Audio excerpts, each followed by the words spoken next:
Hi guys, James at Rampant Lion Reviews again for you today with another beer review. For this one we are going to stick to Scotland and we're going to have a look at another collaboration beer. So this one that we're going to have a look at today involves two breweries that have featured on the channel many times before. When it comes to the home brewery, I would say that they're most definitely best known for their different kinds of New England hazy, whatever you want to call them, IPAs, but in recent years they have been experimenting with a few different styles too, Imperial stouts, other kinds of IPAs and also some lager beers.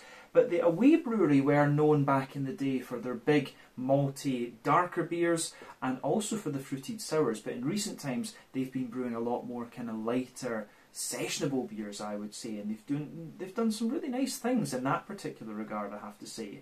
So the one that we're going to have a look at today is a style that I know both of these breweries can do pretty damn well. It's a very popular style of beer at the moment, and this is one that just kind of caught my eye because, you know, it was cool to see these guys collaborating, I guess you could say. So needless to say, I'm very curious to see what this one is going to have in store for us. Hopefully it's another good beer. Hopefully it makes for an interesting review, and as always I hope that you guys watching enjoy my take on this one as well. So yeah, for this review then, for the home side of things, we're going to head west of me in Clipmanshire over to Glasgow. We're going to go to Yoker to be precise, and that means that we're going to have a look at yet another beer from the wonderful Overtone Brewing Company. So this particular beer is called Fancy Weegie. It comes in at 8% ABV, and this is another New England hazy Imperial double, whatever you want to call it, IPA. But this one has been brewed in collaboration with Fierce Beer, who are from Dyce, just to the northwest of Aberdeen, where I used to study chemistry, of course. So yeah, this should be quite nice. I was a big fan of the Weegie Pale Ale. Recently we reviewed the Big Weegie as well, and then this one caught my eye as well, the Fancy Weegie. So yeah, this could be quite an interesting beer for us to try. So yeah, another New England hazy IPA involving Overtone. We know it's going to be good, and I think this is, I've had hazies from Fierce Beer before, but I don't think one at this strength, if I'm not mistaken. Maybe had one that was a collaboration with Dyce that was a little bit stronger than this, but that was quite a few years ago if memory serves me correctly, so quite cool to return to this style with Fierce Beer as well. But yeah, nice to see these guys collaborating. Let's crack on and see what this beer is going to have in store for us. So, as always with my reviews then, I'll tell you a little bit about the breweries involved here before we taste the beer. If you want to get straight to the tasting though, just fast forward. All the usual links can be found in the video description below. That's the brewery websites, the link to my other reviews that I've done, both from Overtone Brewing and from Fierce Beer, and we will no doubt add more to those lists at some point in the near future. But there's all the usual social media down there if you want to see more reviews. Do please consider subscribing to the channel. The support that you give is massively appreciated, and remember you can go into the channel homepage and search for beer using the geography tagging system. So just go in there, use the little search bar, put in your home state, county, province, prefecture, whatever you like. If I've reviewed beers from the area that you search for, they will pop up. Failing that though, you can check out the playlists of beers from different countries. You'll find this one in the Scottish playlist along with many other things. That's being added to very regularly, of course, and you can go and check out the playlist of beers from other countries as well if you like. But yeah, let's go on to my brewery notes then to tell you a wee bit about the breweries, and we'll start with Overtone first, since they are the home brewery in this case. So Overtone Brewing, as I've mentioned to you already, are based in Glasgow, Yoker to be precise, and the company was founded back in 2017 by Bo Wei Wang, who is originally from Beijing in China. So he'd been a home brewer for a number of years before founding the brewery, and it was really the reception that his beers got that prompted him to kind of follow through with it and make his own company. But he chose the name Overtone for the brewery as a kind of ode to his love of techno music, and that's the main reason why the vast majority of the Overtone Brewing Company beers have these kind of roundels on the front of them. It's meant to kind of represent, I believe, the sort of patterns and things that you'll see when you go to a techno concert, and I think they're pretty cool. But in the early days, Bo Wei hired Dan Miller, who's from New Hampshire in New England in the northeastern US, to come in as his head brewer, and he previously worked as a head chef but also as a brewer in England, New York and also in Scotland for 6 Degrees North, who are a really nice Belgian style brewery. But also involved at the brewery is Martin Conahan, and he worked in the craft beer scene down in New Zealand for a number of years. He did take part in the brewing, but I believe now he's doing more kind of back of house sort of things. but these days they've got Charlie Irving involved in the brewing too. He comes from a background of home brewing and had previously worked for another local brewery in Glasgow as well. But the brewery itself can be found in the New Albion Industrial Estate in Yoker near Renfrew and Clydebank, and they began operations in 2018. But the brewery don't have a fixed range and they're always brewing different things, but there are a number of beers that do make a kind of recurring appearance, if you like. But they were the first brewery in Scotland to focus on the New England hazy IPAs and to make these their core styles. But over the years they've continued to expand the brewery infrastructure. They do have a tap room at the brewery every so often, and as of August 2023, when I'm filming this review for you, these guys have produced 175 different kinds of beer according to Untappd. Like I said to you, the vast majority of these are different variants of hazy IPAs, but they have done a number of Imperial stouts now. They've been playing around with lagers. There's been a few West Coast IPAs, but yeah, probably my favourite beer that I've ever had from these guys was the Rwandan Press, the coffee double IPA that they did. That was lovely. Beautiful, beautiful beer, and I think that was the very first one that I tried from them, and then after that I tried one of the New England hazies, which was great there. But this brewery really got a lot of press when their beers went down into England, and that's when things really started to kind of skyrocket for them. But like I say, a very, very good brewery, and still very good when it comes to the New England hazies, of course.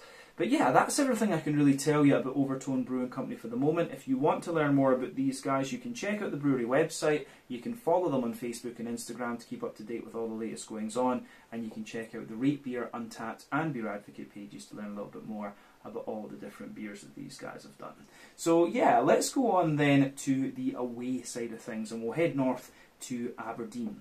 So Fierce Beer, as I've mentioned to you already, are based in Dyce, which is to the northwest of Aberdeen city centre, out by the airport, and the company began life as the homebrewing experimentations of David Grant, who had worked for many years in the oil industry. But he'd been homebrewing since March of 2013, and after hosting a beer and food pairing dinner in May of 2015, where his beer got really rave reviews, he decided that it was about time to think about going professional.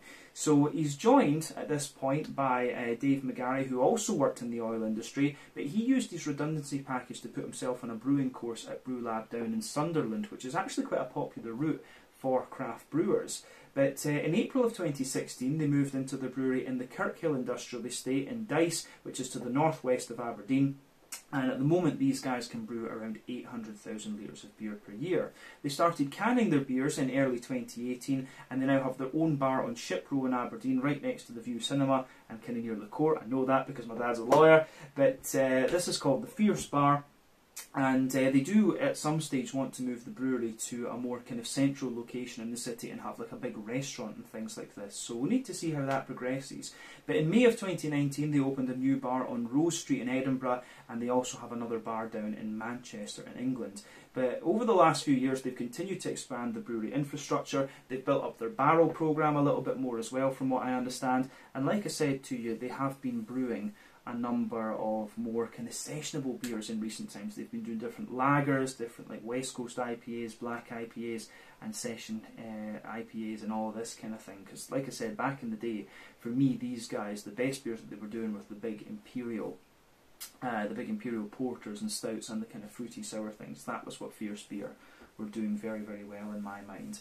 But as of August 2023, when I'm filming this review for you, these guys have produced 110 different kinds of beer according to Untappd, and that number will no doubt continue to increase as time goes on. But yeah, that's everything we really need to say about Fierce Beer for the moment. If you want to learn more about these guys, you can check out the brewery website, you can follow them on Facebook and Instagram to keep up to date with all the latest goings on, and you can check out the Rate Beer, Untappd and Beer Advocate pages to learn a little bit more about all the different beers that these guys have done. So yeah, let's go on then and have a little look at the beer itself. So I'll just let you have a wee look at the artwork on the can before we open up. You can see the can is sweating because it's pretty warm actually, but I think my parents' fridge is pretty cold as well in fairness. But yeah, you can see, really nicely presented this one. The roundel isn't quite as obvious on the camera on this one as it is with some of the other ones, but yeah, looks very nice. 440ml can, of course. I got this one at Ellie's Cellar in Dollar, as I have with most of the Overtones I've reviewed during this period that I've been back in the motherland. Plain silver top on the can there. As I mentioned to you earlier, this one is called Fancy Weegie, 8% New England Hazy, Imperial Double IPA, and the hops in this one are El Dorado, both in pellet and cryo form, Mosaic in pellet and cryo, Strata and Azaka. So El Dorado, as we know about, all 4 of these hops, incidentally, are American. I should point that out.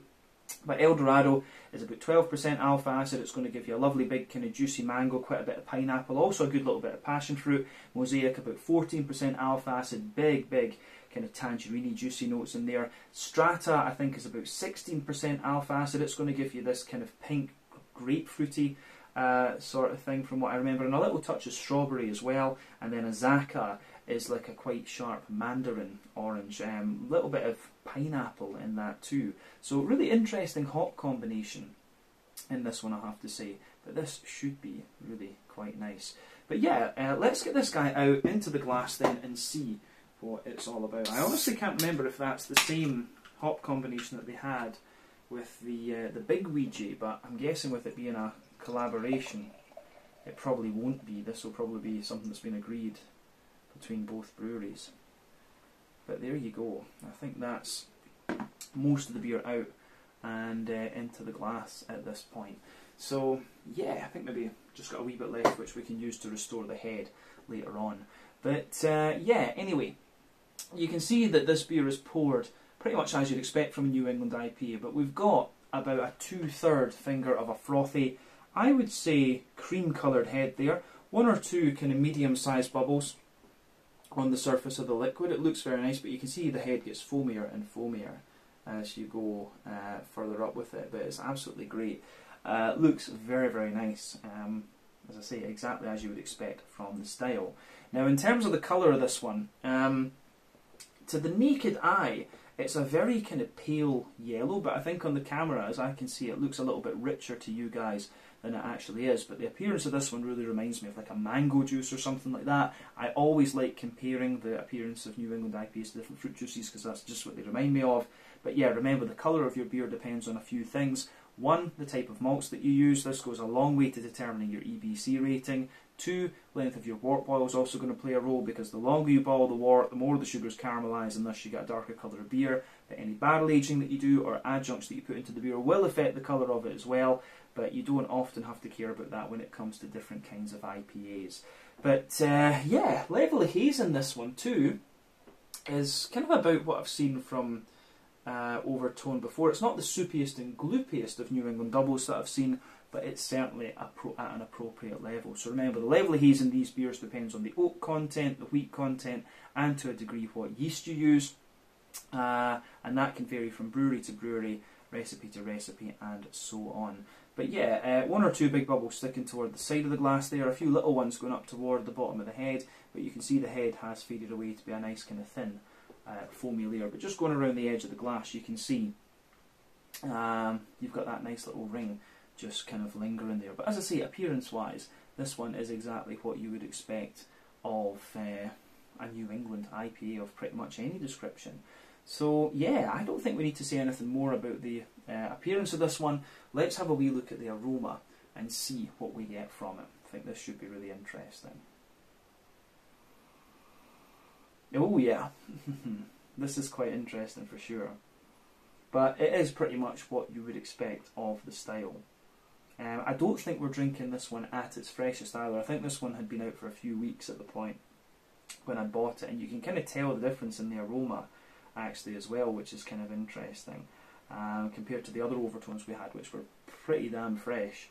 But yeah, this one does smell pretty nice, and it gives you everything you'd expect from the aroma for when you think about this style, to be honest with you. So lovely bit of breadiness, little touch of sweetness in the malt base too, nice kind of bright green component, and also some lovely fruity juicy notes. So let's just break that aroma down then and describe the aroma a little bit more in depth. But what I will say from the start is I think this one is a little bit more kind of wheaty leaning and barley malt leaning than some other New Englands we've had before. And as I've said on the channel many a time, when it comes to New England IPAs, when you're talking about the malty and yeasty side of things, there are 6 elements that you should think about. So you've got the kind of farmhousey and yeasty type character, you've also got the rye leaning grainy side of things, but then these are a bit more common in American brewed New England IPAs, think like Hill Farmstead, Alchemist, Lawson's Finest Liquids. But then the European New England IPAs have been have evolved in a slightly different way. So you've got the wheaty bitiness, the oaty creaminess, the barley malt bread, and also the sweeter side of things. And many New England IPA brewers in Europe tend to have their beers a little bit more along the lines of the kind of oaty creamy side of things from Treehouse, or the more wheaty bitey side of things from Trillium. At least that's my kind of interpretation of it. But yeah, the way everything goes together in this particular aroma is really quite nice. As I say, for me it's more of a kind of barley malt, bready and kind of wheaty leaning New England this. But yeah, the backbone of the beer then, for me, the backbone of the beer, you've very much got this kind of lovely, kind of fresh, white bready bread crust just sitting there forming the backbone of the beer. It's almost like it's straight out of the bakery. You know, you've got a little bit of a kind of flowery, like flower character to it, which is great. But then I need to make sure I don't mix up flowery and floral in these beer reviews. But yeah, fresh white bread crust there with a little bit of flour on it, little touch of woodiness in there, and you've also got a really nice little bit of cracker coming out of this beer too. So yeah, the way the aroma goes together in this one, I think, is really very, very nice. Yeah, aroma-wise, this beer is really nice from that perspective. But above the bread crust, you get that fluffy white bready layer. There's maybe a tiny little bit of brown bread to this one, but not overly much. But yeah, a little bit of brown bread, big fluffy white bread. In the back of the nose, you do get a little bit of that kind of typical wheaty bitey character. And then yeah, you can smell a little bit of that kind of smooth oaty note coming out of this one. And as I've said in many New England reviews before, when it comes to the oaty side of these beers, you can usually use that as a gauge to, you know, get a rough idea of how fresh a beer is actually. So essentially with New England IPAs, the fresher your New England IPA is, the more kind of creamy the oaty character is going to be, the older it is, the drier it's going to be essentially. So with this beer you can get a little bit of oaty dryness out of it, but at the same time you do get a little bit of the kind of residual creaminess, and you're also getting just a little tiny hint of a biscuit and a kind of Werther's Original sort of thing coming out of this one, but not too much. So I do wonder if there's a little bit of golden promise in this one, because it just smells very distinctive actually. It reminds me of a number of the Apex New England IPAs that I had back over in Sweden, and they did love a little bit of golden promise, I have to say. So yeah, that's worth thinking about with this one. On the hoppy side of things, I think we said everything we need to about the malty side of this beer. So on the hoppy side of things, I would say the green component is pretty much what you'd expect. There's a little touch of earthiness in there, which is most likely to come from the Mosaic. Mosaic always has a little bit of that earthiness. But then you've got a lovely, big, bright, floral character coming out of this one. And then you've got a bit of a lighter, kind of grassy note in there as well, which still has a wee bit of zestiness. Now, the thing to remember with IPAs is that you have 3 different types of hoppings that you can do. You've got early addition hopping, which is done usually within the first hour of the wort boil. That gives you mainly bitterness in your flavour and also a very deep and dank aroma. You've got late addition hopping, which takes place in the last half hour of your wort boil. Give you a wee touch of bitterness, but mainly flavour and aroma in your flavour, but then it's going to give you a very bright nose, and then you're going to get the same thing with dry hopping, which takes place after the wort boil is complete. But it's going to be all about flavour and aroma, and again it's going to be a very bright kind of character that you're going to get out of it. So New England IPAs tend to rely mainly on late addition and dry hopping. West Coast IPAs use all 3, and that's why West Coast IPAs tend to be more bitter, and they also have that deeper and danker aroma, so just be aware of that. So yeah, I do like how that kind of pieces together in this one. This has got a very bright green component, and then you get all the lovely kind of fruity characters coming out of this one. So let's just round off the aroma with a wee look at those. So for me, I find this one really nicely balanced actually between the tropical side of things and the more orangey citrusy side of things. So for me, you have a lovely sort of you've got at the back of the nose, you do get this I would say you get a little bit of that kind of juicy pink grapefruit out of this one, but then there's a lot of like juicy kind of there's a bit of a kind of juicy passion fruit and mango coming out of this one from me, and that's all about the El Dorado, I would say. But yes, so you get a little bit of the kind of pink, the bright pink grapefruit, lots of big juicy mango and passion fruit, but then you get quite a little bit of orangey character out of this one too, and that's going to come both from the Mosaic and the Azaka in this one. But yeah, lots of juicy orange character, lots of kind of juicy mango as well, but then you do get quite a bit of strawberry character from the Strata as well. And I've always found this interesting with Strata, that it can be quite a dominant hop actually. Even if you've got a load of other things in there, you can always pick out the strawberry character from the Strata, and it's quite obvious in this particular beer as well. When you go and smell it, you do get that big strawberry note, which I think is great. So that gets a thumbs up from me. I do like how that pieces together in this one, actually. So yeah, beautiful smelling beer, this one. As I always say, take a bit of time to enjoy the aroma of the beer before you get stuck into it. But I think it is about time that we taste this one and see what it's all about. So yeah, this is the Fancy Weegie, an 8% New England Hazy, Imperial Double, whatever you want to call it, IPA, from the wonderful Overtone Brewing Company in Yoker in Glasgow, in collaboration with Fierce Beer from Dyce, just outside of Aberdeen, where I used to study. Let's get stuck into this one. Slàinte, skål, cheers.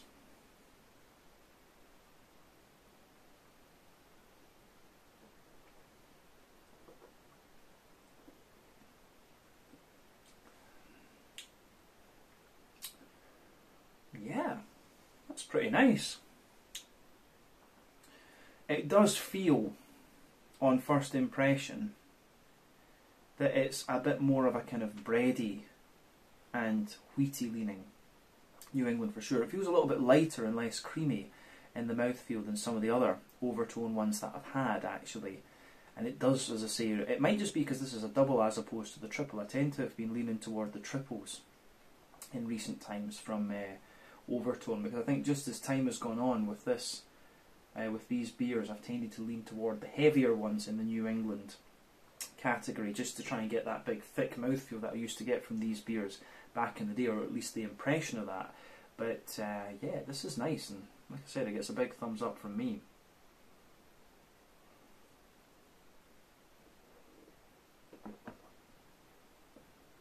My first New England double in quite a wee while actually, come to think of it. So yeah, where do we start with this one then?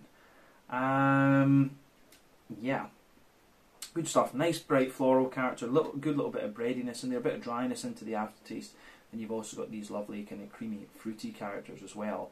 So yeah, let's kind of break all that. Let's kind of break all that down then, and just describe the flavour for you a little bit more in depth. So middle third of your palate, you've got that nice kind of fresh white bready bread crust backbone there. That is absolutely the backbone of your beer. As you move further forward from that, you start to get a nice little bit of you get a little bit of a kind of Jacob's cream cracker and woody note in there as well. So yeah, you've got that dry white bready bread crust, a little bit of that Jacob's cream cracker and woody character. But yeah, the way that that goes together, I think, is really very nice, in fact.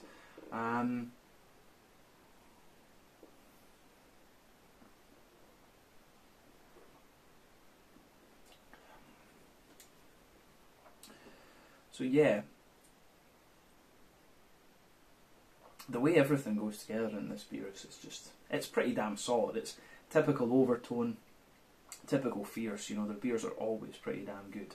But yeah, as I say, above that kind of white bready bread crusty character, you start to get a little layer of above the crackery layer too, you start to get a little bit of an almost wholemeal brown bready note coming out of the beer. Then you get a kind of lighter and more airy fluffy white bread in there, and then above all of that you get the wheat. You can feel the wheat layer just kind of densifying out that middle third of your palate, and the wheat actually has a little bit of bite to it, which I find quite interesting. So you've got this lovely kind of wheaty, bitey character coming out of this one.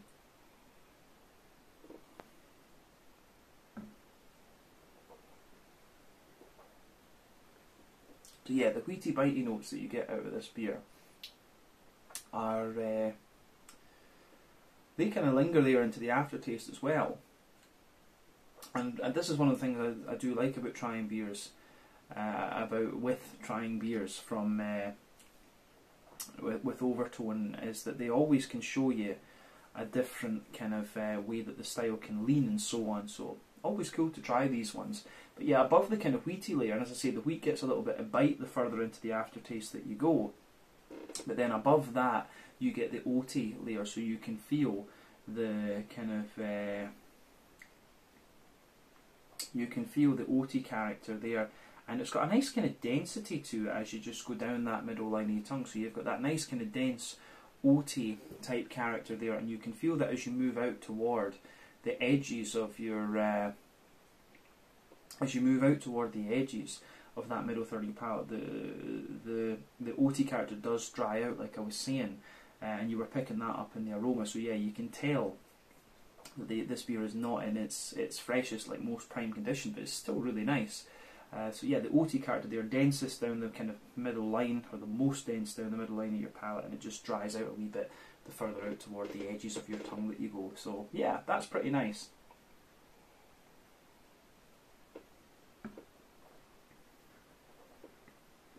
So yeah, for me, I think that's everything we need to say about the middle third of your palate, other than the fact that you get a little touch of like a Werther's Original Butter Candy Butterscotch in the dead centre of your palate, and then as you move further out toward the edges of that middle third of your palate, you get a little bit of a kind of McVitie's digestive biscuity note. And what's going on in this beer does remind me of Golden Promise. I would not be surprised if there's some of that in here at all. But yeah, that covers the middle third of the palate. So, other than that, the things we have to say, we can look at the back third of your palate, but do remember that general trend with your palate, that sweeter flavours come out further forward, more dry and bitter flavours come out further back. The back third of your palate, you get a nice, you do get the kind of similar flavours to the middle third of your palate, but they just come out at different intensities. It tends to be a bit lighter. So yeah, that border region between middle and back third of your palate, you get a nice little bit of bready build up in there. Kind of little touch of brown bread in the base, and then the white bread on top. But the base of that back third of your palate, you get a really nice kind of dry white bready bread crust in there. Above that, you get a sort of wholemeal brown bready character. So yeah, nice kind of wholemeal brown bready character in there, which feels a little bit lighter and more airy. And above all of that, you get a really nice kind of light white bready type character. So yeah, it does feel lighter and more airy for sure. But then you can feel the kind of wheaty notes just creeping on the top of that, and they give you a little bit more sort of bitiness as well.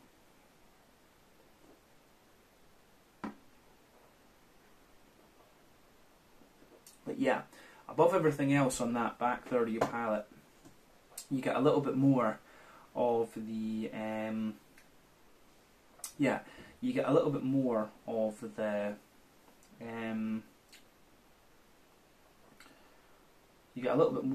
I would say, kind of wheaty bitiness, and then you also get the kind of yeasty character. So the yeasty notes in this beer, you can feel it's like a really dense white bread there, but it has a wee bit of an almost like farmhousey character to it, you know, a little bit of grain and a little bit of wood and cracker and stuff like this, but then it's just wrapped in a very, very slight honeycomb. But yeah, for me, the yeasty character in this beer is a little bit more kind of fun. It's got a little touch of an almost funky farmhousey sort of thing going on, and I do like how that goes together. The little bit of spiciness that you get out of it kind of promotes the wheaty character in the beer, but you can certainly feel that the flavour is taller. Then as you move further forward into the middle third of your palate, it just kind of condenses down and it squashes together. So yeah, I like that about this beer. On the hoppy side of things then, so for me, the hoppy side of the beer is really nice. In the back corners of the palate, you certainly do get a little bit of earthiness there, but as you move further forward, you can feel you get more and more floral aromaticity coming out of this one. It's quite a bright floral aromaticity. There's a wee touch of spiciness to it there. Then round the front curve of the tongue, it's got a little bit of a lighter sort of grassy sort of thing to it, but quite a little touch zesty, I would say. It is really quite nice and zesty, the way that that goes together. So yeah, good stuff.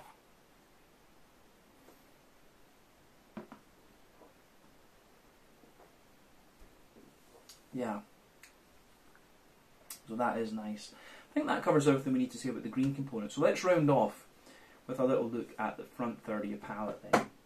So the border region between front third and middle third of your palate, you get a nice little bit of kind of bready build up in there. You can feel there's a little bit of a kind of wholemeal brown bready character underneath, then you get the white bread sitting above that. The base of that front third of your palate, you've got a really nice little bit of kind of fresh brown bready bread crust. I'd say it's kind of brown bready bread crust actually there, but it feels a bit lighter and sweeter. You've got the wholemeal brown bread and a big kind of smooth, dense white bready character, and above that you've got that nice oily bubble where the juicy, fruity esters just roll their way out of the beer. So yeah, the way that that goes together I think is really quite nice, and to say it gets a big thumbs up from me. Yeah, so the fruity side of things then, let's have a little look at that. At the back of that front third of your palate, you do get that kind of brighter pink grapefruit from the strata. That's absolutely there.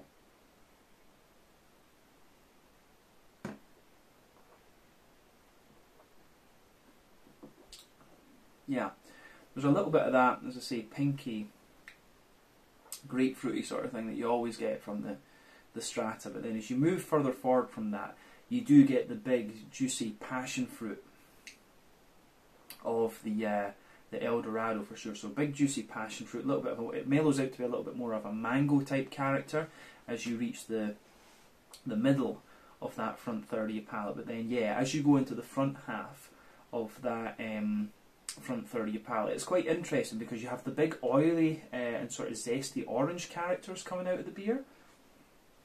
And then, yeah, big oily orange zesty kind of characters in there.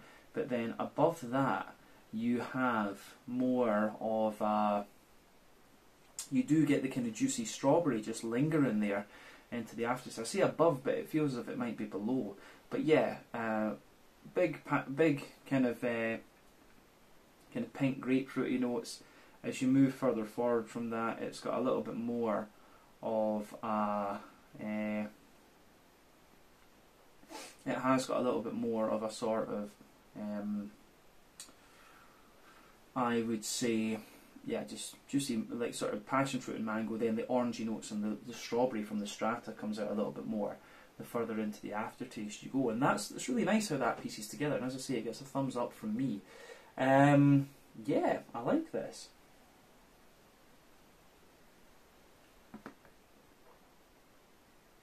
So yeah, for me, the way the fruity side of this beer goes together is nice. It's kind of juicy, but it has a little bit of an almost oily character to it as well. But yeah, on the